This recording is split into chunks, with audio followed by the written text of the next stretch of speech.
Breaking overnight, a woman told the House Ethics Committee that she saw Matt Gaetz, Donald Trump's pick for Attorney General, have sex with a minor. Yes. Now, that is according to the woman's lawyer, who told NBC News, quote, "My client testified to the House Ethics Committee that she witnessed Rep. Gaetz having sex with a minor at a house party in Orlando in 2017. Gaetz, who resigned from Congress this week after Trump's announcement, has denied all allegations of sexual misconduct. Now, Gaetz is one of what can only be referred to as several controversial picks from Trump threatening to turn the White House into a taxpayer-funded circus. Again, there's vaccine skeptic Robert F. Kennedy Jr., who has been tapped to lead Health and Human Services, Fox host Pete Hegseth, who Trump wants as defense secretary, and then there's Tulsi Gabbard, Donald Trump's pick for director of national intelligence, who's been accused of, quote, traitorous parroting of Russian propaganda, and who has no national intelligence experience. Here at the table with us is Joe Walsh, former Republican congressman from Illinois and a former 2020 Republican presidential candidate. Now, I already had a migraine this morning, a natural migraine from my sinus. She's working it. This read gave me a migraine because this is real. It is real. Joe, it is very real. It is very real. Donald Trump is leveling up a menagerie of misfits. People that he knows are not competent, capable, intelligent enough to do the jobs that he's giving them. I want to play for you some sound which, for me, crystallizes all of this, and it did so inaugural week 2017 when Steve Bannon and Reince Priebus sat on a stage right here in this city and listed out what the priorities of the then incoming administration was. This is some sound, not from then, but from this past Friday from Steve Bannon, who had this to say about what we're witnessing. We're going to burn some of these institutions down to the ground because you know why? They need to be burned down to the ground. The deconstruction of the administrative state has been a key calling card for those acolytes around Donald Trump. Donald Trump is probably more or less agnostic in most cases. What's your take on what you're seeing with these potential cabinet secretaries running agencies that affect the health of the American people and the national security of our country? Assume the worst. Assume the most sinister. In this era of Trump, the last 9 to 10 years, we just haven't used our imagination. Assume the worst. Mike, it's not going to be a circus. This is more dangerous. Donald Trump has convinced millions and millions of Americans that the Justice Department is our enemy. The FBI is our enemy. Our intelligence community is our enemy, this deep state. So this is going to be 4 years of tearing down these institutions, Michael, just like Donald Trump successfully tore down our elections system. Yeah. Same thing. I'm looking at this big picture, and to me, there are two things to be concerned about. There's the fact that there will be no checks on his power, that he is installing loyalists in a lot of these positions, and the fact that, at the end of the day, these are bureaucracies. You do need someone who understands the mechanism of simply managing a lot of employees, a big institution. Which piece are you most concerned about? Pick your poison, Joe Walsh. At least, I think they want these bureaucracies to fail. They want them to break. These people have no business running these departments. But it's do they want that though, or do they want to reshape it in their image? Like in the case of RFK, right? Is it simply about there's bloat? I want to get rid of some of these people, and I want to fill it up with people who are going to do it my way, which you might very well disagree with. Which is what he said, though. RFK said that, I want to get these people out that don't believe what I believe in terms of the FDA, the CDC. All these agencies will report to him. There are the scientists and experts are the health experts. They are the enemy. This is like a revenge against the Dr. Fauci's when it comes to RFK Jr. But Tulsi Gabbard, the best you can say about her is she's a Putin cheerleader. That's the best you can say. You put her in charge of our intelligence, it's all about revenge for what Russia did in 2016. You know, I know Tulsi Gabbard. Well, the former Tulsi former. Gabbard. She, and I say the former because she was an endorser of Senator Sanders in our 2015-2016 campaign, and she resigned from the DNC as a vice chair of the DNC at the time to endorse, because, you know, as a vice chair of the party, you could not, you know, play in the party primary.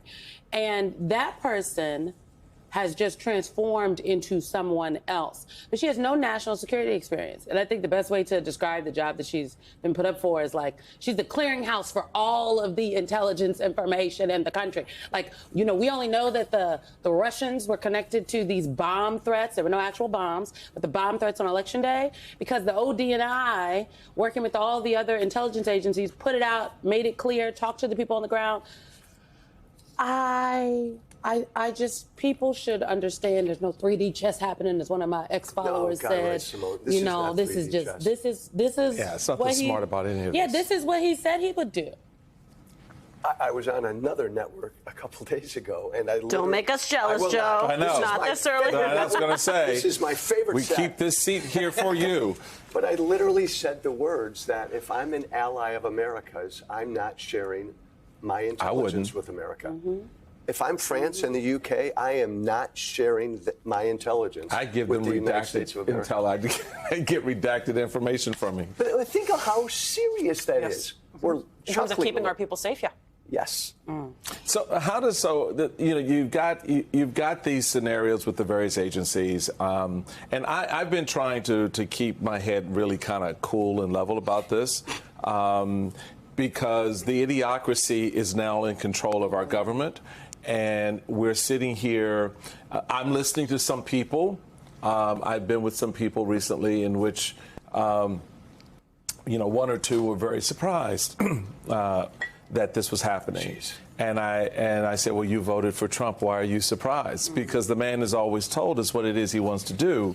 So in that vein, you have, I wanted to play up Leader Jeffries and his thinking about these particular picks. Let's listen to Hakeem.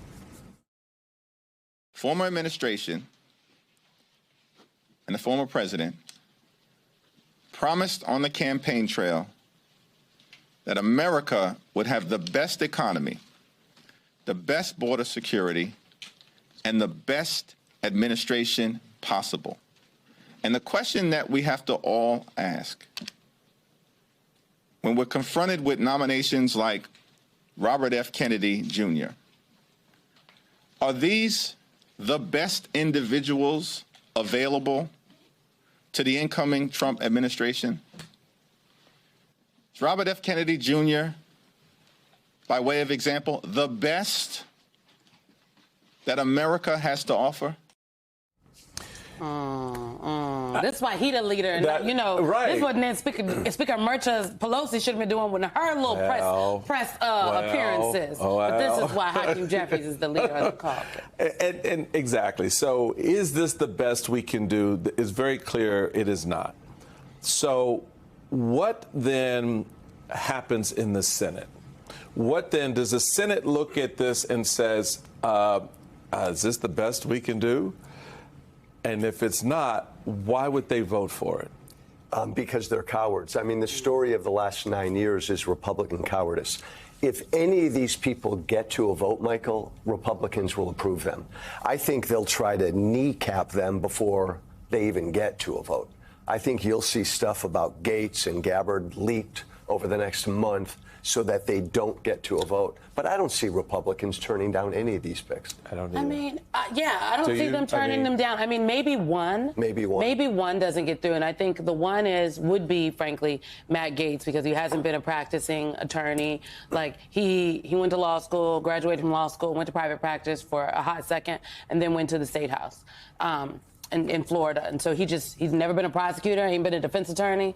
We don't know what kind of law he's practiced, but he's going to lead the Justice Department. It's kind of like, But and you know, Pete Hegseth, one could argue, again, same kind of thing. He's a veteran. that does not make That's you qualified to lead the Department of Defense. But I think that the way Matt Gaetz' nomination gets tanked is if, I don't know what you think, Alicia, but I think if more details Exactly. of this. Trafficking is the only way that I could describe it, because that's what the investigation was. And then the illicit drug use. I think if details and then a name or a face is put with the story, then I think that's what tanks his nomination. And it's crazy for me to say that that's what's going to take. I want to know what that face is about, but I do want to say we have some reporting coming in overnight from NBC's Julie Sorkin about the fact that a majority of Senate GOP says that Gaetz won't be confirmed. Trump's team saying they'll get Gaetz confirmed even if it's an ugly battle. So to your point about the cowardice, they know. They know. They know. Whether they know and will say it with their face and name attached is a different question. Right. My question, that's so laughable. That is so friggin' laughable. You think they're just saying Oh, what it's they like, need to say? yeah, the majority. Oh, we're quiet. Privately. Is this the same private folks who told us that January 6th, that the President of the United States was about to be impeached for it because everybody went to the floor and they said privately that's what's going to happen? Don't believe. You are absolutely right. They're wusses. They're not prepared to do this. But here's the deal. I think I'm just a little crazy here. You got Speaker Johnson and Donald Trump having a conversation. And Johnson's like, we have a problem. Can you help me out? Can you make an appointment? Oh, sure. Can you get him out of the House? So he's out of the House now. What happened? He got appointed. He's gone. No longer a House problem. No longer a House problem. So then it becomes, oh, is it Trump's problem? Trump's like, well, you got to get through the Senate.